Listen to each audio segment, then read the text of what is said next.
এই যে আমার দুষ্টু মিষ্টি ভিউয়ার্স বন্ধুরা, আচ্ছা এমন কি কেউ আছো যারা কিনা বেগুন খেতে একদমই পছন্দ করে না? আমি তাদেরকে বলবো এই রান্নাটা তোমরা একবার হলেও ট্রাই করে দেখো। এই রান্নাটা কিন্তু দুর্দান্ত একটা টেস্ট।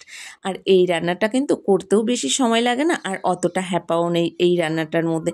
প্রথমেই আমি গাছের কিছু বেগুন তুলে নিয়েছিলাম। বেগুন তুলে নিয়ে বেগুনটা মাঝখান থেকে বোটা সমেত করে কেটে নিয়েছি।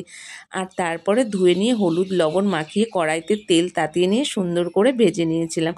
আর ওই সেম তেলের মধ্যে দিয়েছিলাম কালো জিরে, তেজপাতা, শুকনো লঙ্কা ফোড়ন করে। ফোড়নের পরে দিয়েছিলাম কিছু পেঁয়াজ কুচি। আর পেঁয়াজটা ভাজা হতে হতে কিছু মশলা করেছিলাম, যার মধ্যে ছিল শুকনো লঙ্কা, রসুন আর আদা। এই মশলার পেস্টটাও কিন্তু সেম তেলের মধ্যে দিয়ে দিয়েছিলাম। আর তারপরে দিয়েছিলাম একটা টমেটো পেস্ট। আর আমি দেখো ছোট্ট এই গ্রেটারটার সাহায্যে গ্রেট করে নিয়েছি। আর তারপরে এর মধ্যে দিয়েছিলাম হলুদ, লবণ, কাশ্মীরি লঙ্কার গুঁড়ো আর ধনের গুঁড়ো দিয়ে হালকা কষিয়ে নিয়ে দিয়েছিলাম সামান্য একটু জল। জলটা দিয়ে কষিয়ে নিয়ে তারপরে এর ভেতরে দিয়েছিলাম একটু কালো সর্ষে আর সাদা সর্ষে বেটে।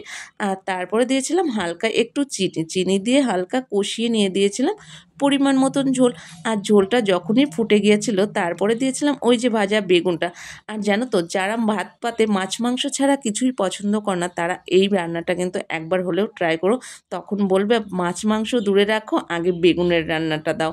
আর তারপরে কিন্তু নামানোর আগে দিয়েছিলাম চেরা কাঁচা লঙ্কা আর একটু উপর থেকে ধনেপাতা ছড়িয়ে নিলেই রেডি।